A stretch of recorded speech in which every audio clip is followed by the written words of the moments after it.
Welcome to Codex, a history of video games. My name is Tyler Osby.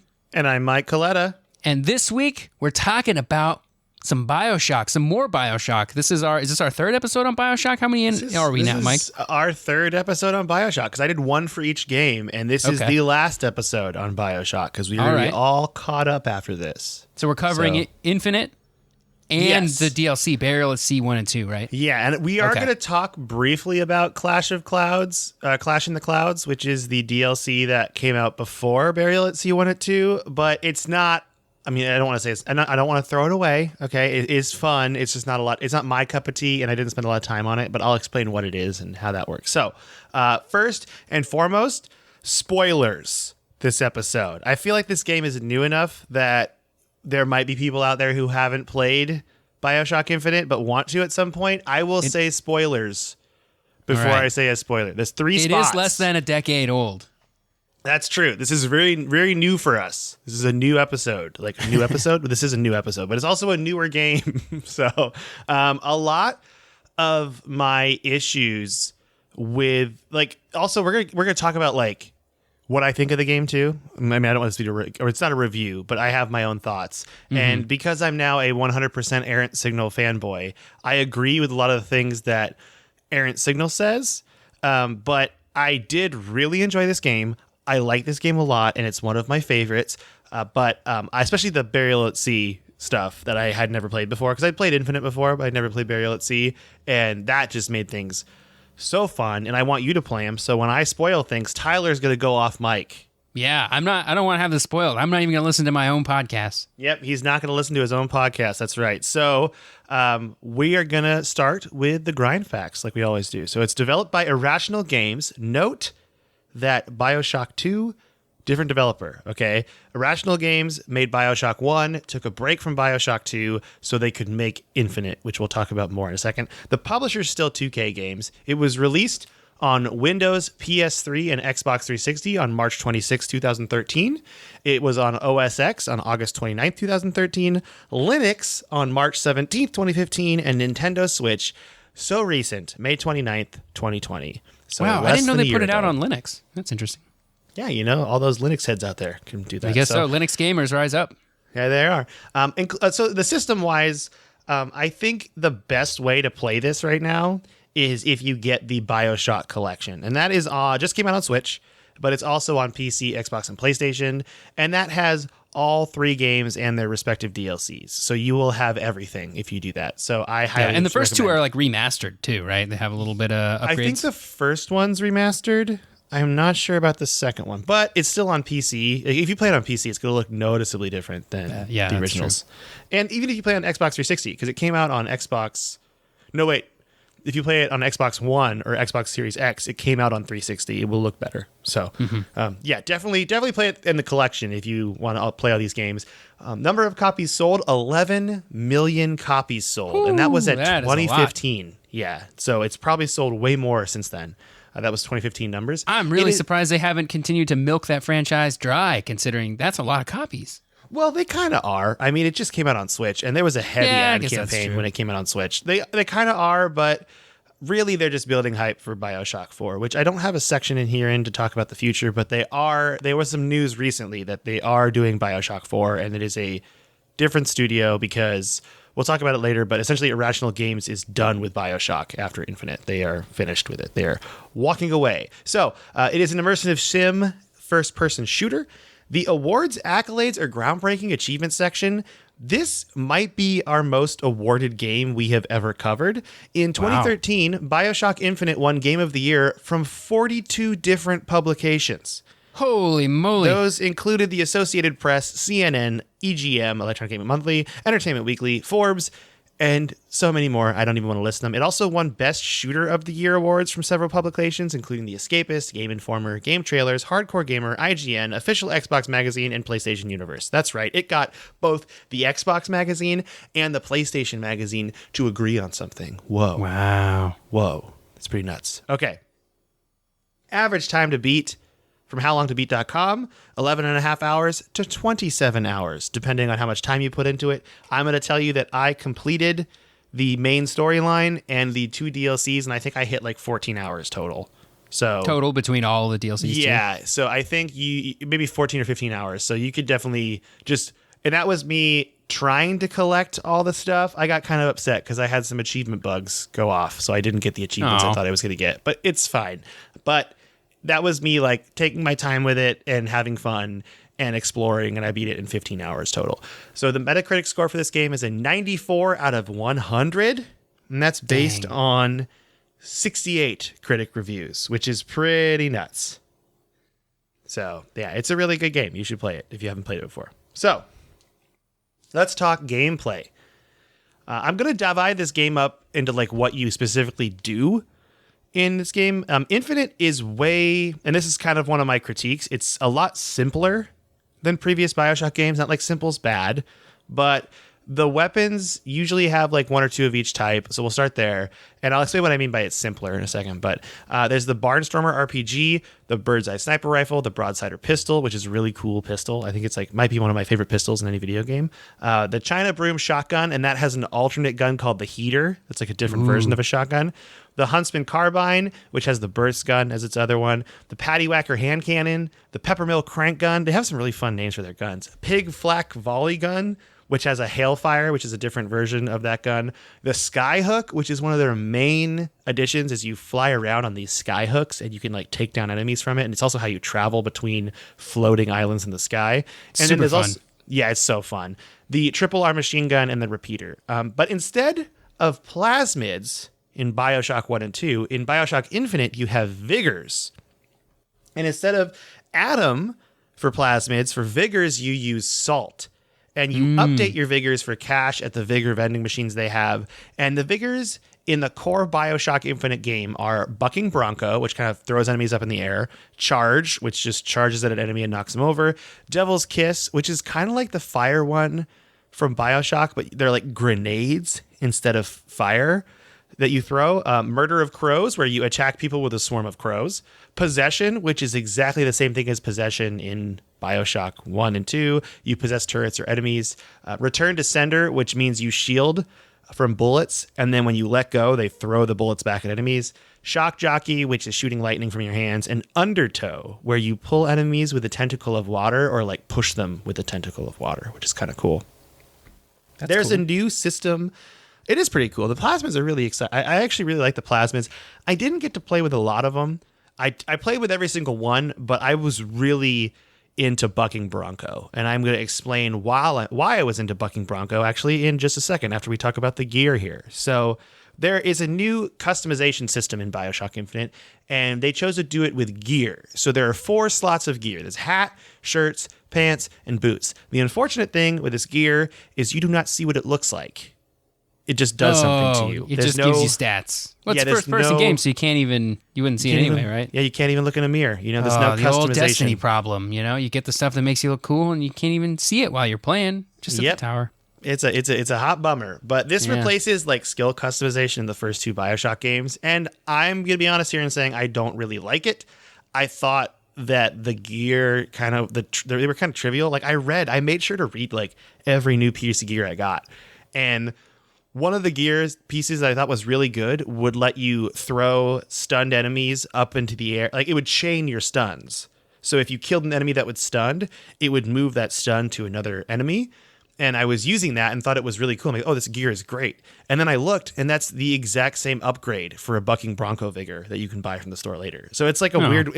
You can unlock these upgrades to your Vigors earlier through gear, but then you can just also get the upgrade. It's a weird system.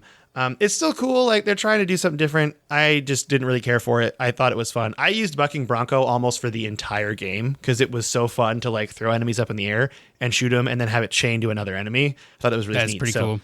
Yeah, it was fun. It makes you feel really powerful. It's really neat.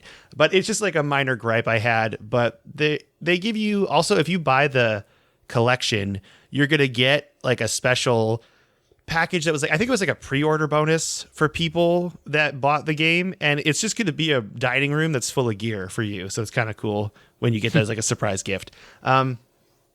So permanent upgrades are also different in this, as in they're done through infusions. So the 3 slots you can infuse are health, salts, or shield. Health and salts, pretty self-explanatory, how much health you have, how much salt you have to cast Vigors.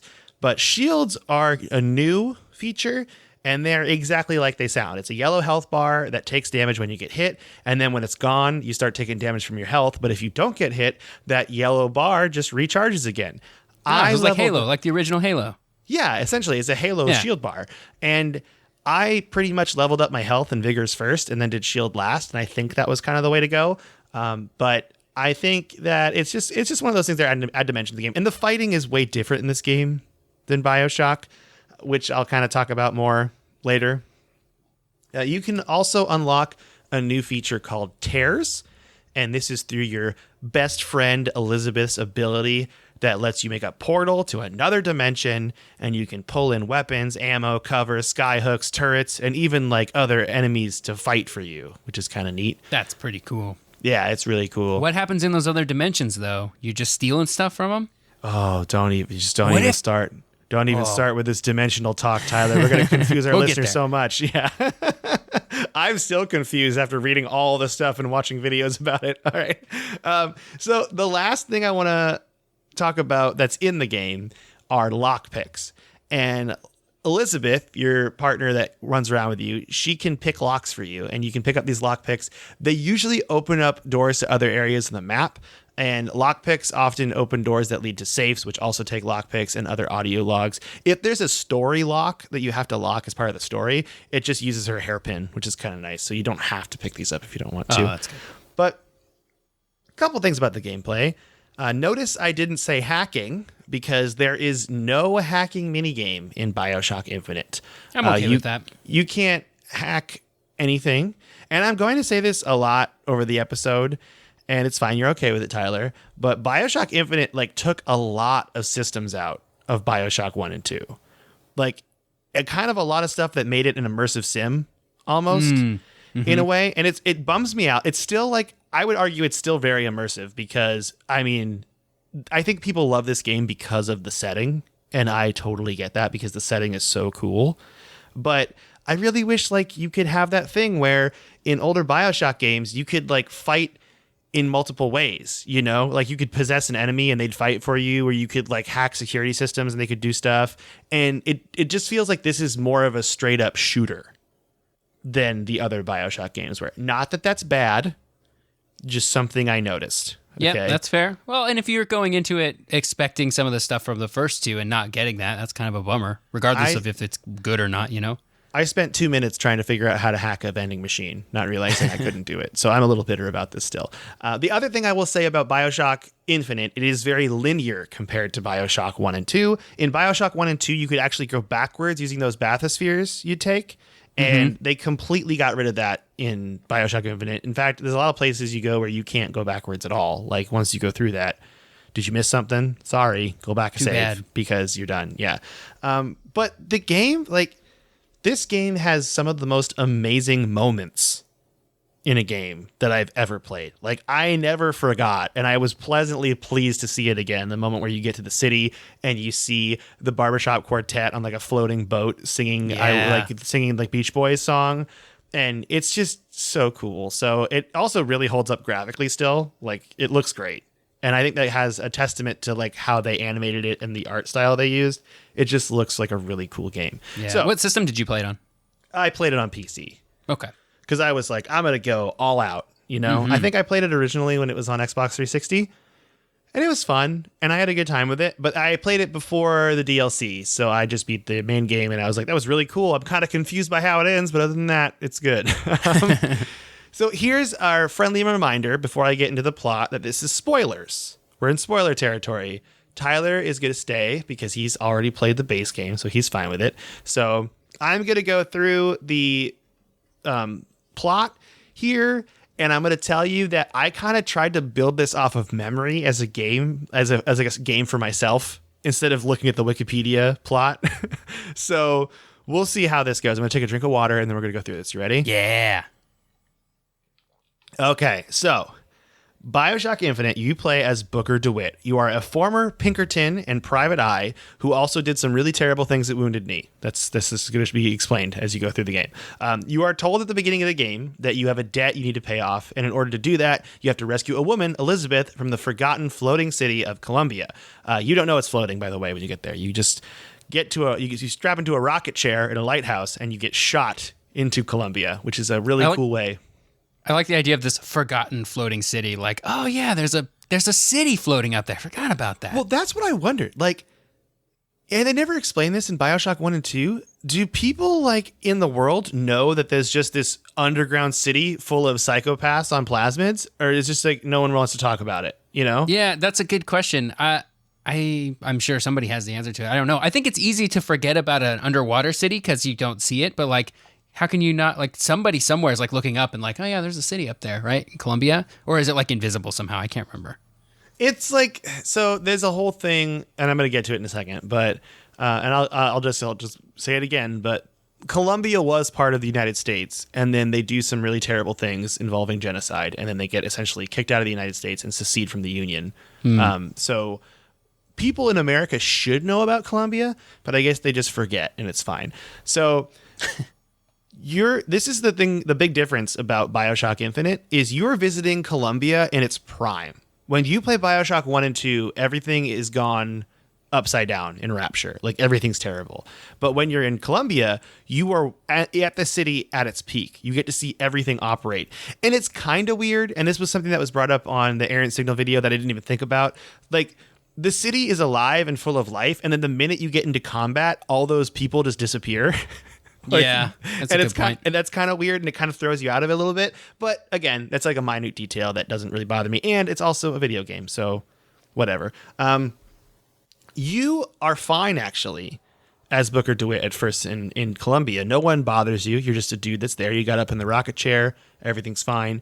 Until you are identified as the False Shepherd, which is a title given to you because on your hand you have AD carved into it. And that means you now have to start shooting everyone. So that's a part of the plot. Yep, okay. And this goes on for a while until you find Elizabeth. And Elizabeth had been locked in a tower her entire life. She has interdimensional powers and can open to doors to other dimensions called tears. And you fight some more, and you learn about the politics of Columbia after rescuing Elizabeth. And essentially, Columbia is a city based on American exceptionalism. It treats the founding fathers as saints, and it is run by Father Comstock, a self-proclaimed prophet and president of Columbia. And Columbia, like I said before, was once a part of the U.S., but seceded from the Union after doing some terrible genocide stuff. And the U.S. was like, hey, we either want to take you over or want nothing to do with you. And I think Father Comstock was like, we're seceding from the Union because we're the real America. And that's kind of why they're just floating in space, in the sky. I mean, not in space. You can't escape Columbia, you learn, because of Songbird, who is the very Big Daddy-esque guard that watches over Elizabeth. It's a flying Big Daddy, essentially, that looks like an eagle. And so you figure then you have to kill Comstock to discover the secret of how to like control or deactivate Songbird. And then you learn that there's resistance inside the city called Vox Populi, because it turns out a city based on American exceptionalism and the founding fathers is super racist. So the Vox Populi are there to essentially overthrow Comstock and stop the racism that's running rampant in the city. And you begrudgingly help them because they take over your airship and are like, you have to help us or we're not letting you use this airship. And you're like, oh, okay, sounds good. So then you visit the factories of Jeremiah Fink, who is like this super industrial guy that he's kind of like the Su Chong of Bioshock Rapture. He's the person that does all the scientific stuff. He makes the Vigors. And then you go through a couple interdimensional jumps, which at first feel like a really big deal. They're like, oh my gosh, we're going to go into another dimension. This is a huge deal. And then you just start doing it all the time, which is fun. It's cool though, because when you do go through these interdimensional jumps, you find alternate universes. In one of the universes, like Booker is dead. He died as a martyr for the Vox Populi. So when you come back, it's kind of crazy because the leader of the Vox Populi is like, why? I saw you die. Who are you? You know, and it like throws everybody off. Yeah, that's crazy. So here is the big spoiler. And I am going to try my best to, and hope that what I wrote makes sense. But Tyler, you should be my judge to tell me if something doesn't make sense, okay? I'll try. I haven't played this game since it came out, so. So what you find out when you confront Comstock, because Comstock says it's all your fault when you do finally confront him, and you do end up killing him, but you say it's all your fault. What you discover is that Booker DeWitt, a long time ago, gave away his daughter, Anna, to these two twins named the Lutece twins. They are people that you see throughout Bioshock Infinite, and you notice some weird things about them, as in they don't abide the laws of physics and will just disappear and do whatever they want.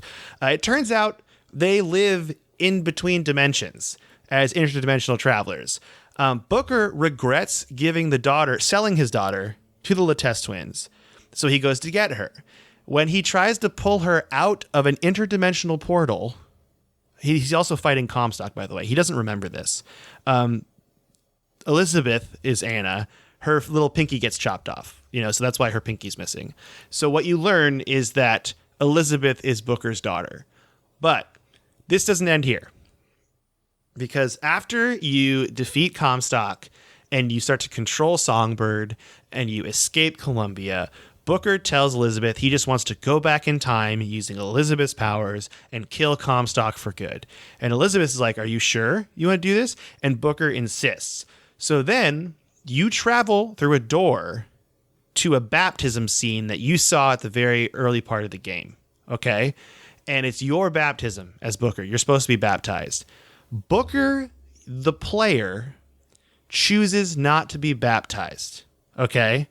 But because we're talking about different dimensions here, there is a version of Booker that does get baptized. And when you're baptized in like Christianity, you're being reborn, right? So it turns out when Booker is baptized and reborn, he comes up as Father Comstock. So Booker and Father Comstock are the same person that split at this moment in reality.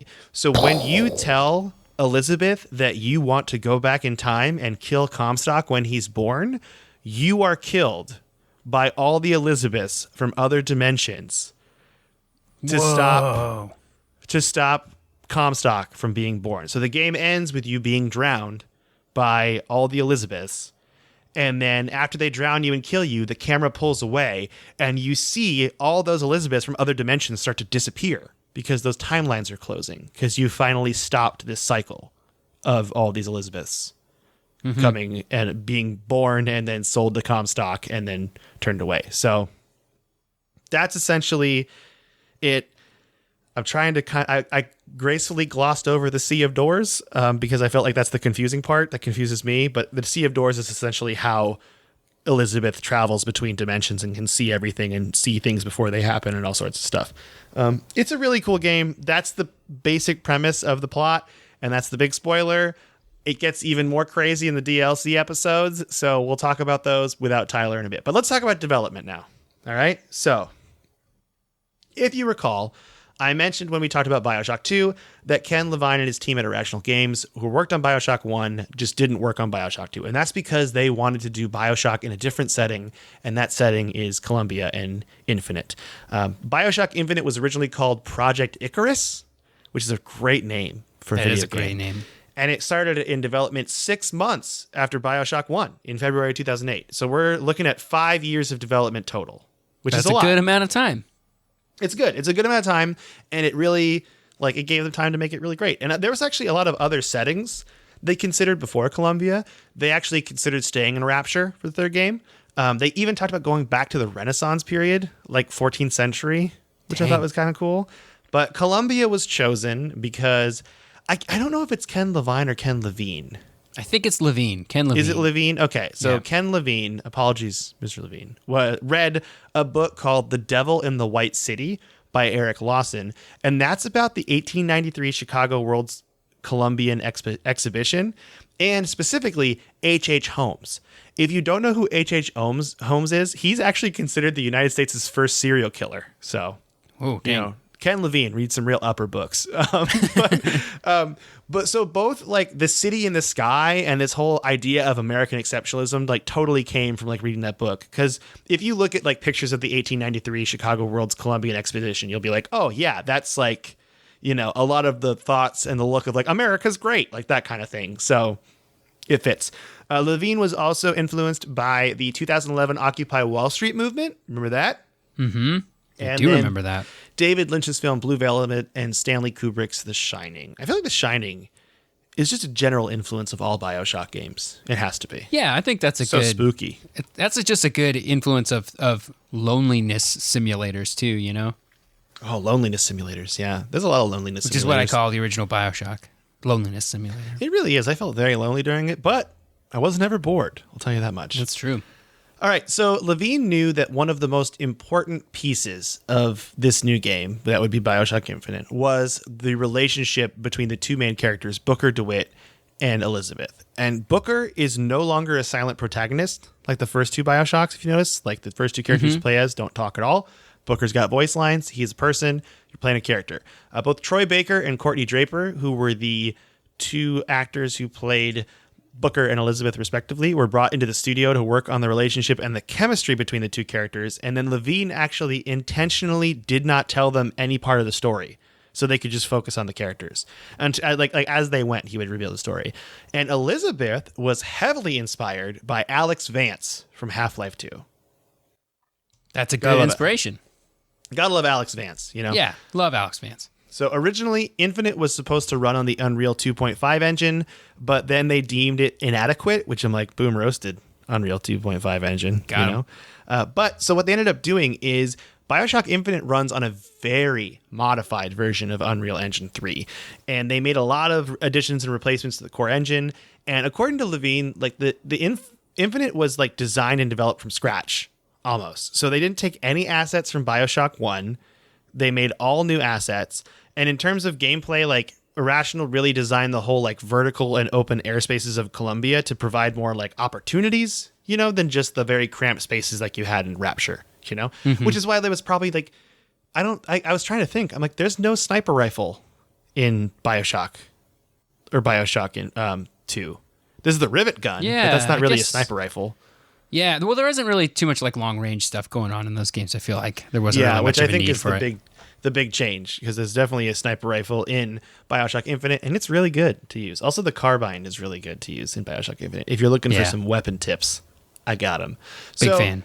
Here's something that I think really gives a reason for why the lack of content in Bioshock Infinite versus Bioshock or like other Shock-style games took place. When the game was close to being launched, many in-game items like Vigors, terror mechanics, weapons, locations, characters, and other enemies were just straight up cut from the game. Like, they claimed they had enough material for 5 or 6 games, and they scrapped a bunch of it. And actually, several members of the Irrational staff departed near the end of the game's development, and they were filled by, like, replacement people. So I don't know what happened, but I wonder if Bioshock Infinite would have been very different had that not happened. Like, the setting and stuff would have been the same, but I think there might have been way more stuff in it to do. And which is kind of my big critique, is it just doesn't feel like it has like those other systems going on. It's just kind of a shooter, not a bad shooter, a great shooter, but it's but it is missing a lot of those things that made the first Bioshock. Yeah, like hacking that made Bioshock Bioshock, I think. Also, like, we didn't really talk about it, but there's no like cameras really in. You know how you'd have like the security cameras that would like call the drones to attack you? There's none of that in Bioshock Infinite. Well, it's only turrets. There are no video cameras in because Infinite takes place in like the early 1900s, right? Like it's like 1910, 11 or something like that. Yeah, but it's a sci-fi game. They could just make up cameras. That's true, and there is some weird anachronisms going on because of the dimensional rifting, like the barbershop quartet you're talking about. Singing Beach Boys songs, those songs aren't going to happen for 50 more years. So they could have done some weird stuff. That was actually a choice by the developer, and we're going to talk about that. And I'm super actually excited to talk about the music a little bit in this game. So one goal of Levine, was having a very good PC launch. I didn't know this, but apparently the previous Bioshock Infinite entries had like a really bad Windows release. Like the Bioshock and Bioshock 1 versions, Bioshock and Bioshock 2 versions of the game for PC did not run well. They were prone to glitches and like performance issues. So Levine and his team used Steamworks and had no DRM software stuff on their game because they just wanted it to run well. They wanted it to be a smooth launch on Windows and Mac OS X, and it was, which is good. It was. I had a good time playing. I don't the first one. I guess I played that on Xbox 360, so I was like, I don't remember the first or second having issues, but I probably played them on PC several years after they came out, and they probably fixed them and that kind of stuff. They ran like a dream for me. When I think I had a couple crashes when I was playing Bioshock 2, maybe, but it wasn't anything like terrible. And I was spamming the save button a lot because I just do that now in games out of fear. So that's how I live my life when I play these older games. The soundtrack, though, of Bioshock Infinite was composed by Gary Scheinman. I think it's Schymman. I think it's Scheinman is how you would say it. Who had previously composed both scores of Bioshock 1 and Bioshock 2. And Scheinman spent a lot of time experimenting for the right sound, but decided to go with a sparse sound. So where they used like giant symphonies and stuff to make the score for Bioshock and Bioshock 2, they used 10 musicians to make the score for Bioshock Infinite, because that's more like the time period of 1912. And for the licensed music, and this is actually kind of funny, Scheinman is quoted as saying he didn't use music from 1912 because, unlike 1960s music used to in like the first two Bioshocks, music in 1912 was, quote, unlistenable to the modern ear. Like, it was just bad. So that's why we have these like 1912 versions of songs like God Only Knows by the Beach Boys and Tainted Love, because it was like gonna be like they just needed music to use, and they're like, well, let's like pick spooky music to put into this game and make it like 1912 covers, which I thought was fun. Don't they kind of explain it as this like Comstock has done all kinds of dimensional travel, and so he's like been to the future, and so he brought some of these songs back from the future or something? I'm pretty sure there was some weird explanation for it. You're getting into DLC territory, and I don't know if I don't want to. Maybe you have spoiled it for yourself a little bit. Maybe I have, but not all the way. But I definitely haven't played through them all because I ran into some crashing issues, and I was like, "F this, I'm out." I get that. That was like 6 years ago. Well, they run like a dream now, so I'm sure you could play the DLC also. It's so quick. The first DLC is like 2 hours long. The first episode of Burial at Sea, it's real quick. Okay, so one last little music thing here. I didn't know this, but Tainted Love is an interesting song because it originally came out in 1969, but the version that you and I know, like the 80s version, is the one that's famous. Yeah, the one by Soft Cell. That's right. I had no idea. But the music in this game won a ton of awards also. Like, I can't express, like, Bioshock Infinite is without a doubt great. I have my gripes. I love it. This game is easily one of the most awarded games, I feel like, in all of video games. Best song in a game with Will the Circle Be Unbroken, which is performed by Courtney Draper and Troy Baker. That's like the song they sing together. It was nominated for Best Soundtrack at the VGX 2013. Outstanding Achievement in Original Music Competition at the 17th Annual DICE Awards. Best Music in a Game at the 3rd Annual New York Video Game Critics Circle Awards.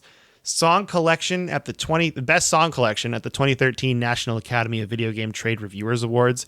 Best Original Music at the 10th British Academy Video Games Awards. I didn't know there was a British Academy Video Games Awards. That's cool.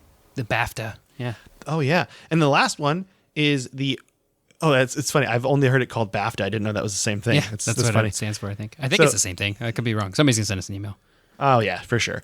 The game won 3 awards at the 12th Annual Video Game Audio Network Guild for Music of the Year, Best Original Instrumental of the Year for Lighter Than Air, the instrumental song Lighter Than Air, and Best Use of Licensed Music, which is a very interesting award. Mm-hmm. Best Use of Licensed Music. All right, so let's talk about the DLCs now. So we have Clash in the Clouds, and there's not much to say about Clash in the Clouds. I did play it for a bit.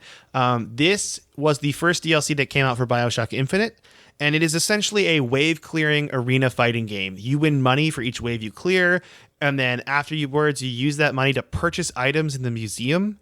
So it's kind of like a self-homage to the game where you purchase like art models of Booker and Elizabeth and music and stuff like that. It's interesting, but you just fight. Yeah. Here's my semi-hot take. I don't think the fighting is fun enough to warrant an arena game. I think it gets really repetitive. That's how I felt during the game. When I played it, every single fight could be solved by casting Bucking Bronco and shooting everyone. And I know that might be spicy. Maybe I'm missing something. And the game, like this DLC gives you challenges where it's like, kill all the enemies from a skyhook. And I'm like, this just feels like work. Like, it doesn't feel like, I think that Bioshock works best telling a story. And this was just like, here's more Bioshock. But I would have rather had them just give us the museum as DLC. Just here's a full museum full of cool stuff and whatever. Yeah, that would have been nice. Yeah, so that's the first DLC. If you're a big Clash in the Clouds fan, I'm sorry, but I just couldn't. I played it for like half a round, and I was like, I'm good. Because I really wanted to get to this. Burial at Sea, Episode 1. So this is why we're here. All right, Burial at Sea Episode 1 sees you playing an alternate dimension version of Booker DeWitt in Rapture. That's right, Rapture in the 1940s. Much like Columbia, this is Rapture at its peak. Like, you are seeing Rapture when it is a nice city that's thriving. And Elizabeth finds you to rescue a girl named Sally that Booker had failed to protect before. So we are now hitting spoilers for Burial at Sea Episode 1. So Tyler, I'm going to need you to go ahead and take off your headphones. Okay. I'm gonna mute you and mute myself. All right. And I'm going to post into chat when we're done talking about it. It's just you and me, listener, right now. Okay. Here come the spoilers. All right. Hold on. How do I mute? How do I mute? How do I mute? Okay. All right. Type in the chat when you're not listening so I know. He might not do that, though, because now he's muted. He doesn't know. Well, once again, listener, it's just you and me. Here we go. All right. Spoilers. Booker is actually Comstock, but not in the same way as Bioshock Infinite. Comstock, before he gets killed by Booker DeWitt and that dimension's Elizabeth, has the Lutece twins wipe his memory and send him to a place where he could forget what he did to Elizabeth in Columbia. So you actually become Booker DeWitt, but you're Comstock, and Comstock doesn't remember that he used to be Comstock. So when a normal person, like Elizabeth, or a normal person that's not Elizabeth, travels through the Lutece device to like go back in time or go to another dimension, you forget everything in your past. So Comstock forgot. He is now Booker. You help, and you forget losing Anna. You forgot losing your daughter or Elizabeth. So now you're helping Elizabeth. You don't know who she is. Go through and go look for this girl named Sally, who, I mean, if you played Bioshock 1, we all know she's a big daddy, or a little sister, and she's got a big daddy, right? That's the way it works. She got kidnapped and became a little sister. So after you go on this crazy hunt through Fontaine's department store to find Sally, the big reveal happens where Elizabeth is like, I brought you here, and this is all revenge, and you're Comstock, and then you remember what you did, and then you get murdered really horrifically by a big daddy. It's really fun. It's kind of a cool, so this is like an alternate universe thing. They're going to do this a lot. It's going to get very confusing, but this is alternate universe Comstock, and you are getting murdered by a big daddy as Elizabeth gets her revenge. But I will now type that Tyler can come back because we're no longer going to talk about spoilers. All right. So Tyler's coming back right now. This is good. This is really good. I don't want him to miss this part, but we're about to kick him off the mic again. So this is kind of fun for everybody involved. I just texted him. Okay, I'm back. You're back. Okay, you're back. Okay. All right. So you missed all the spoilers. So Great. Some new features at Burial at Sea are the plasmids that you're now using, because you're not using Vigors anymore. You're using plasmids because you're in Rapture. So you do have Bucking Bronco as a plasmid. You have Devil's Kiss as a plasmid. You have Old Man Winter, which is a new one. You have Possession. Sounds icy. It does sound icy. And you have Shock Jockey. Yeah, you use Old Man Winter when you have like a pipe that bursts and shoots up. You can make a bridge using Old Man Winter to get to new areas, which is kind of cool. The new weapon is the radar range, where you hold it on a target and then they explode. It's just to turn a person into a bomb, essentially. And one thing I really liked about this expansion and the other expansion is they keep the skyhook and they add verticality to Rapture. Oh. Which I think is really neat. And I just realized that was like a minute of content, and I'm just going to have you mute again. Oh, is that okay? I'm going to tell you right now. I can tell you this much. Burial at Sea 2, totally different game than any Bioshock game you've played before. I'm excited. I might fire it up pretty soon. Should I play through Infinite again? I probably should, huh? You don't have to. You can if you want to. It's about a 10-hour ride, I would say. Yeah, I might do it again. All right. Well, was here good. you go. Go on mute again and then All message right, me again. muting now. All right. Tyler just muted himself. He's gone. He's not responsive. Here we go. So, spoilers. Bioshock Burial at Sea, Episode 2, takes place right where Bioshock Episode 1 sets off. You come back as Elizabeth, but you are not the same Elizabeth. Because after the Elizabeth smirks and watches Comstock get murdered by the Big Daddy, that Elizabeth actually gets killed by the same Big Daddy. You get like knocked into a piece of rebar that goes through your heart and you die. But because Elizabeth is a quote unquote quantum being, she still exists in the multiverse. So that Elizabeth asked the Lutece twins to send her to that moment because you don't know why at first. For a reason unknown, you get sent to this moment and you got to figure out why you got sent there at that moment. So when Elizabeth wakes up, she sees her own dead body, and then she also is confronted by Bioshock 1 spoilers, Frank Fontaine as Atlas. And what you say to not be murdered is a booker in your head starts talking to you and tells you that you can raise the department store, because this is at the timeline in Bioshock where Fontaine Futuristics has actually been like sunk to the even farther down and separated from Rapture because Andrew Ryan found out that Frank Fontaine wants to take over Rapture essentially, and he doesn't want to allow that. So he sunk all of Fontaine Futuristics to the bottom of the ocean. So Elizabeth says that she can raise it, and after that, she goes on a hunt to find Sally, because when she asked the Lutece twins to travel back so she could rescue Sally, they're like, you're going to forget. And she's like, I'm doing this for a very specific reason. So in order to raise Frank Fontaine's department store, which has been sunk under the city of Rapture, even lower on the seafloor, you have to go and talk to Suchong, the scientist for Andrew Ryan. And what prompts this is you learn that Suchong actually made an interdimensional tear machine, like the same thing that Elizabeth can do. And it turns out the reason there are so many similarities between Rapture and Columbia is that Fink in Columbia and Suchong in Rapture have been communicating and sharing ideas through an interdimensional tear. This connects and explains why the two cities and the two games are linked together. When you jump through the tear at Columbia, you learn that Vigors are essentially the same thing as Plasmids and use the same creepy atom sea slugs at the bottom of the ocean. It's just Vigors were chosen to be drinkable, whereas Plasmids were chosen to be ingestible. Suchong also asks Elizabeth, not knowing it, to go back and grab a piece of Elizabeth's hair, because he doesn't know that you are the Elizabeth that can do tears, because another thing that happened is you lost all of your powers. You have no powers left as Elizabeth when you jump back into the game. Because of this, you're a normal human, so you're not important to Suchong anymore, so now you're just adventuring, much like Booker DeWitt did, or the other characters in Bioshock. So you follow up on Suchong's end of the bargain, and you raise the city, and you get the hair for him. You are then taken captured by Frank Fontaine, and there's some really scary lobotomy scene where he was like, he's going to lobotomize you, and then he keeps asking for the ace in the hole, and you're like, I don't know what the ace in the hole is. And then he threatens to lobotomize the girl, and then he says, you finally give up as Elizabeth and say, I'll help you find it, and Suchong's the answer. You just know in your heart that Suchong's the answer, right?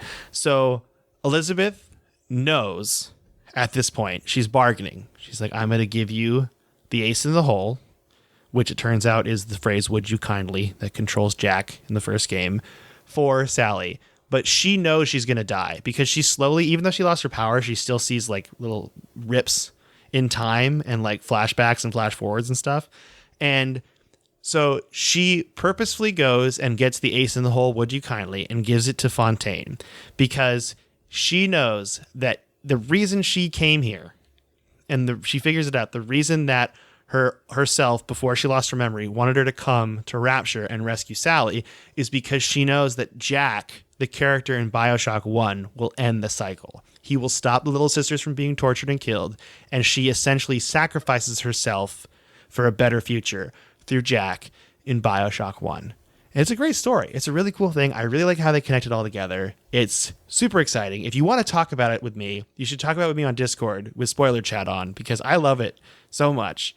And I want to talk about it with Tyler, but he hasn't played this game yet, so we'll get him back in here. I hope that wasn't a bunch of like, this happened and then this happened, but if it was confusing, let me know. All right, come back, Tyler. He'll be here in a second. This is good. This is little like private spoiler chats with Mike. It's a new segment we could do. I'm back. I was talking about how this could be our new segment, like spoiler chats with Mike. You know, I should do some spoiler chats too. We can have every episode. We're just like, you know what? It's just you and me now, listener. I feel that's what I just did. I feel kind of bad because I'm really worried that my explanation is like this happened and then this happened and then there was this and then like just like over and over again. But I guess that's what a plot synopsis is. I don't know. Yeah. If you're confused, listener, send me an email. I hope it wasn't too confusing. But if it was confusing, then maybe you should play the game if you haven't played it. That'd be fun. Got him.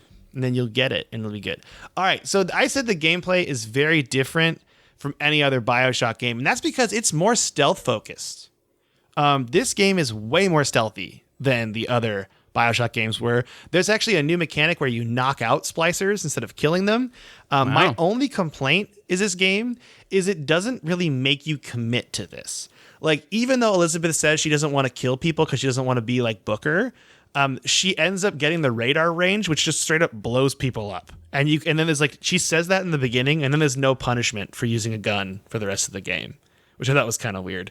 I'm wondering if this game was kind of trying to make a commentary about how she doesn't want to kill it first, but then she kind of has to, you know? There's a point at the game that makes you kind of do that. But yeah, it just seemed off. It makes me kind of want a stealth game that's Bioshock themed, because it's kind of fun. You hide in vents and stuff, and you got to sneak around and do takedowns and things. You can do skyline takedowns, which is cool. That's neat. Yeah, there's only one Big Daddy in the entire episode, and since it's the Big Daddy that you saw before, it will not ignore you like old Big Daddies do in the other games. It will attack you on sight, and you really can't kill it. So you can crawl into vents, you can hide above people on skyhooks, and you can creep behind them to knock out splicers. But I didn't even try to fight the Big Daddy because there's ammo is scarce. And it's really important to keep it. So yeah, it has these strong Batman Arkham Asylum vibes to it. That's neat. I really love those games. Oh, we should do an episode on those games. We really should. Those are great games. The new gun is a crossbow that shoots single enemy tranquilizer darts or gas darts that knock out a bunch of enemies around them, which is kind of cool.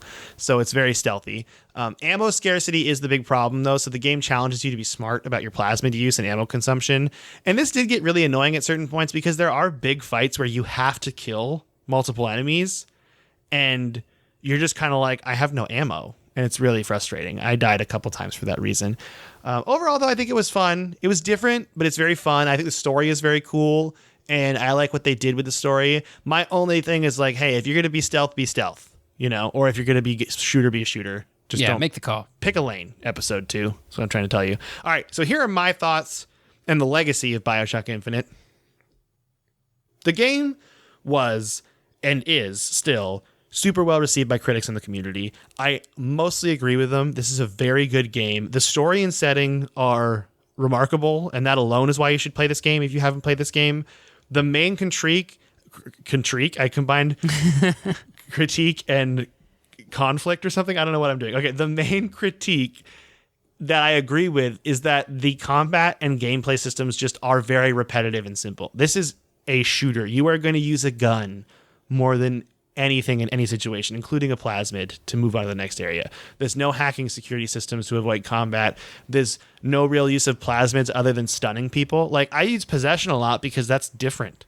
All the other ones, every other plasmid in the game has a trap version or a use version, whereas possession is the very different plasmid. So that's why I use that in Infinite more. And it was pretty much possession and bucking Bronco the entire game. In Bioshock Infinite, it's all kind of straightforward too. I played the entire game using those 2 plasmids and just shooting enemies up in the air. You could do the same thing with any of the other plasmids though. If you wanted to use Undertow the whole time, you could. But the DLCs though are where this I feel really good. And the shooting was simple. but it's still fun. Like I had fun killing enemies. The levels are super linear, but the levels are also so pretty and amazingly well done that I have gripes with this game, but I still acknowledge it as being a very good game. I do think though that Bioshock 1 is my favorite. Okay. So that's I feel like Infinite was my favorite out of the three, but I haven't played them in a long time. So yeah, and there's some strong critiques there with what I'm saying about it being repetitive and stuff, and just not having the same things that it had before. Which is like I sound like one of those guys that's like this isn't the same game I played like a long time ago, you know. But I feel like if you're going to call yourself an immersive sim, which you mean this is Irrational Games we're talking about here, they're like Ken Levine is like one of the makers of System Shock, like one of the original immersive sim, some could argue. So it's like, where's this stuff that I wanted? Like these mechanics I wanted. But I think the game is worth it for the setting, the story, and like I am jealous for anyone who gets to experience this game for the first time. Like Columbia is beautiful, and you actually like start to care about the characters way more than any other Bioshock game. Like you care about Booker and Elizabeth way more. And I feel like there are moments where I'm like, no, like where like one of them goes away, you're like, you know, like, so it makes you feel things, which is nice. yeah. But yeah, I think it's like I said in this is quickly becoming like choosing a favorite Bioshock game is like choosing my favorite ice cream. Like I can't pick. I just love ice cream so much. I just love them They're all good. They're all good. I mean, Bioshock 2. And you could just eat them all, you know? You should. Bioshock 2 was great too. And Minerva's Den like might be one of my favorite DLCs I've played of any game. Like it was so, even like a single player story, it's just really good, like in a short little story. Mm-hmm. And in the future, I want to cover some more immersive sim games. I've never played Thief. I've never played Dishonored. I've never played Prey. I've never played Deus Ex. I mean, is an immersive sim if I remember correctly. Mm-hmm. And I never played that one. I covered the Shock games, but I feel like I really should play them because I never played them. But yeah, we'll just leave it here for now. Bioshock 4 is in development. We don't know anything about it yet, but that could be something like maybe, you know, you play Bioshock 4 and you like it a lot, and then you're like, I'm going to go back into the other games. The one big thing I'm going to say that's a reason you should play Bioshock, like all of the Bioshock games, is they've aged very well. They are super fun to play. They look great. Even the original, like it's a very well done series, and it's super fun. And if you hadn't played it, I hope you didn't listen to the spoiler section. But even if you did and you haven't played these games, I think it's still worth it. It's still very worth playing. So we'll leave it at there. I hope that made sense. And please email us if something didn't make sense with this whole explaining the story section. I was kind of trying to go through it, and I was like, I'm going to write it down as I saw it instead of how it's written on like Wikipedia. And it sounded, I think, way more like your friend at a bar trying to explain a movie to you, which is probably terrible. But it's Tyler, like almost like explaining Tenet, where you're like, so they're going back in time because they're going to save the future. And yeah, like I read an interview where Ken Levine is like, she's a quantum being. And I'm like, you can't just say something like that. Anything. Like we know what it means. Yeah. Like, what does this mean? So I think, yes, quantum being. There's a lot of things to this too, where you're going to play this game and you're going to be like, I'm going to take it this way or that way. And that's great. I think that's another thing that Bioshock Infinite does is if you look at the timeline stuff about Elizabeths, because there's multiple Elizabeths, and who you're playing, you just know like you're never done because it's an infinite number of, it's kind of beautiful in a way. You're like, oh yeah, Elizabeth's like, in some place, Elizabeth's happy and kicking it, just living, never went to Columbia. So, but yeah, Tyler, what you been playing? More Persona 5 Strikers, still working my way through it. Slowly. I've been working on some other personal projects and haven't had as much time to play video games, although the project I'm working on, it's a programming thing, is video game related. So I honestly don't have a whole lot to report other than just playing a lot of different games on my handheld thing that I think I talked about last week. Just testing things out. Yeah. It's okay. It runs games pretty decently. Like Grand Theft Auto 5 runs really, really well.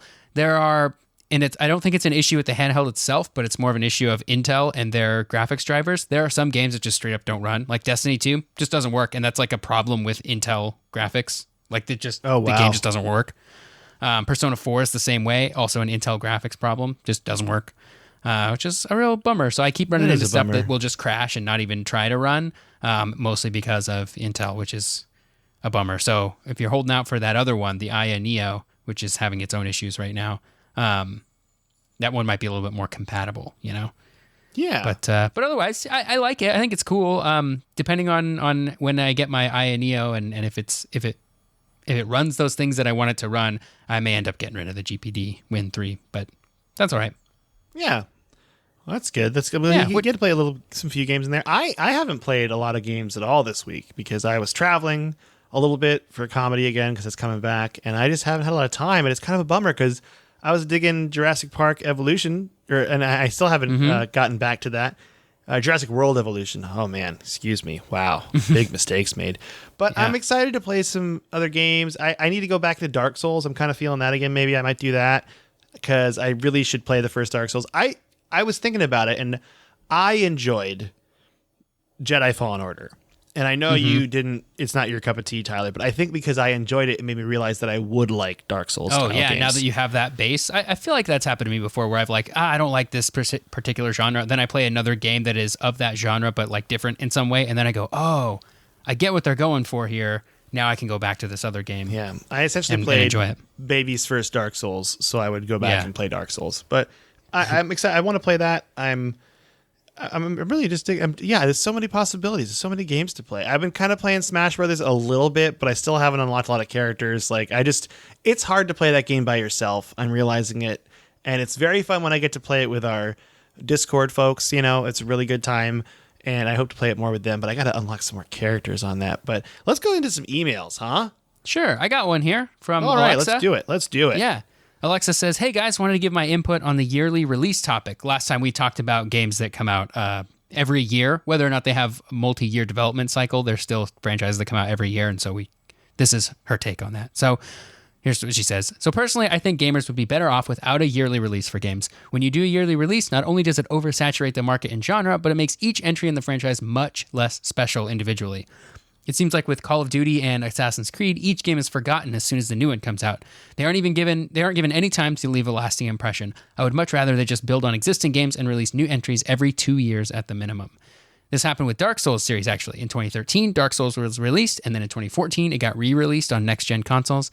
Then in 2015, Bloodborne came out, and in 2016, Dark Souls 3 came out. I remember hearing the Dark Souls 3 announcement and not feeling hyped at all, even though it's one of my favorite series. I was just burned out a bit on the games and needed a break. That same thing is happening with Pokemon as well. We get a new game every single year, and I don't think they've given enough time to develop. Anyway, I wanted to ask an unrelated question. What kind of music do you guys like? What are your favorite artists?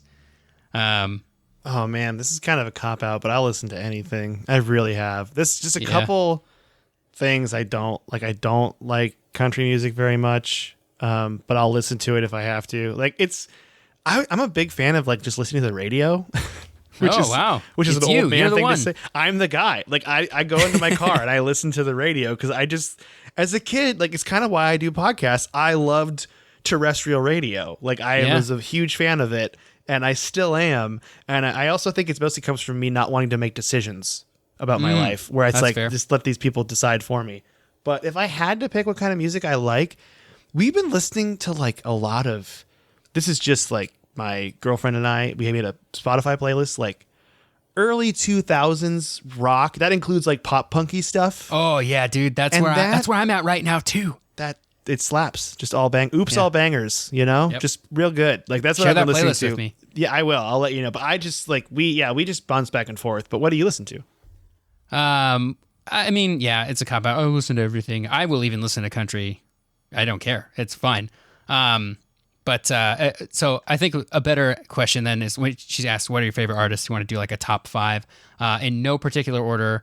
The Decemberists, Pink Floyd, The Killers, Metric, and a fifth one. I have to think a little bit on that. I'm going to go with the Beatles because I'm a hack. Ben Folds 5 and Ben Folds. Those are like the two I go back to. I like Frank Ocean a lot. I listen to a lot of Frank Ocean when I'm driving. Gosh, I can't think of anything I've listened to recently that's like other than like the pop punk genre because I just love that. So I guess Blink-182, as I do like listening to Blink-182 is right up there. And then I mean, I wanted to say this but we were just talking about this last night, but it's not a favorite of mine. I like Angels and Airwaves, but that's not a favorite. That's just something I like to listen to. But yeah, I maybe the fifth one. That'll be we'll give us a week to think about number 5. Yeah. That's what we need. On the topic of yearly release games, I agree with Alexa. I think that's the thing that I couldn't put my finger on last week when we were trying to think of like why it doesn't feel as good. Is it's like they don't give enough time like for the consumer. There's not enough time to simmer there. Even if each individual entry is super high quality, it's like, was it Assassin's Creed 2015 or Assassin's Creed 2016 that I liked better? I couldn't even tell you which game is which in those years, you know? Yeah, that's just I wholeheartedly agree. It's too much. And I agree with Pokemon too. Like Pokemon used to be like a special thing. Like, oh my gosh, they're making a new Pokemon game. This is great. And it has felt, because they're re-releasing old ones on Switch, it just felt kind of cool. Another Pokemon game. The hype's gone. Where'd the hype go? I agree, Alexa. Thank you for the email. I got this other one from Drew. Let me read Drew's email. Yeah. Hey, Tyler and Mike. Greetings from Chicago. I wanted to share my recent accomplishment with you. When Mike talks about falling out of video games between high school and college, I can really relate. Only I was out of the game for nearly a decade and didn't return until 2019. A game that really brought me back into the fold was Cuphead. I can't recommend that game enough, despite it being an absolute punisher that I have yet to beat. That's the reason I haven't played Cuphead. I'm afraid I'm going to get too frustrated. Yeah, it's hard. It looks so pretty. It looks so great. Okay. Anyway, what I'm really here to talk about is the fact that last May, I purchased a PlayStation 2 and a copy of the original Resident Evil, a game I'd never played in a series I had no experience with. Well, 12 months later, I can now say that I have played and completed every mainline Resident Evil game. Yes, all 13 of them. This includes 7 mainline games, the remakes of the first 3 games, Code Veronica X, and Revelations 1 and 2. Wow. There's still a handful of canon titles that I have yet to. Survivor, Dead Aim, The Umbrella Darkside Chronicles, Outbreak 1 and 2, etc. But I recently finished RE7, just in time for the release of Village. As I write this email, I am nearly done with Village, and I absolutely love it so far. I could talk about this game and series forever, so I'll wrap it up. But if you two ever need a Resident Evil expert for future episodes, I'm only an email away. Thanks for all you guys do. Spider butts for all, and he has a little spider emoji. Drew. Thank you, Drew. That's awesome. Thanks, Drew. You're going through the whole Resident Evil games. That's a feat, I would say. I love doing that. Just blasting through a whole series. So fun. Yeah, I should. You know what? I feel inspired. I should do something like that with Resident Evil, because I feel like I do enjoy the stories of horror games when they're good. I just don't like getting scared. You know, I get frightened. Everyone knows. Me too. Everyone knows I get frightened. All right, you want to read this last email? Thank you, Drew. Yeah. This one's from Matt in Japan. He says, "Hey, Mike and Tyler, it's an indisputable fact that double jumps are the coolest gaming mechanic ever. If That's double true. jumps existed in real life, what kind of double jump would you want to have? Would you want to have the traditional double jump that gives you more distance, a la Smash Bros? Or would you want an air dash style double jump that gives you more horizontal distance, like similar to Sonic's homing attack in Sonic Adventure?" Matt in Japan.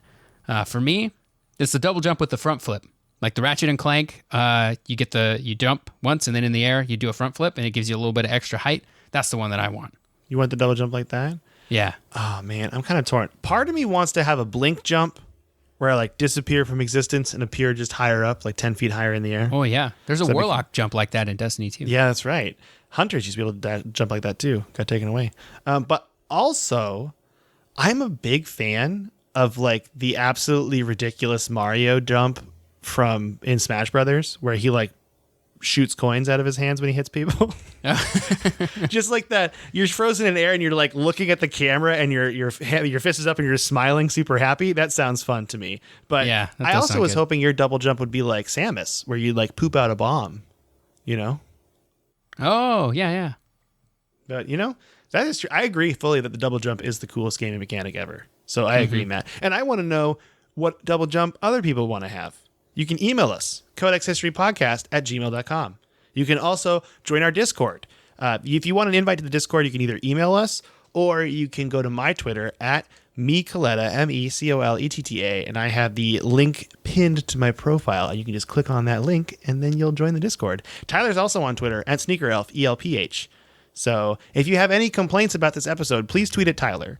Yeah, I do look at Twitter often. I don't post very often. So if you tweet at me, I will see it, but I don't post very often. Yes. But and as always, I want to hear more emails. If you got Bioshock memories you want to talk about, or if you want me to go over something again, let me know. But yeah, I'm super glad we got to finish the series, and I'm just super excited to move on. I don't know what I'm doing next. I'm going to definitely go off that list though, because we have a lot of stuff on that list. So we will go off that and might do something kind of weird. Maybe like a countdown list, Ooh, I was really countdowns. feeling that like 10 worst games on Metacritic thing. That sounds fun. Yeah. So we'll see what I do. But anything you want to say to the listener, Tyler, before we go? Nope, I think that covers it. All right. Well, do you want to say bye, Tyler? Yeah, bye, Tyler.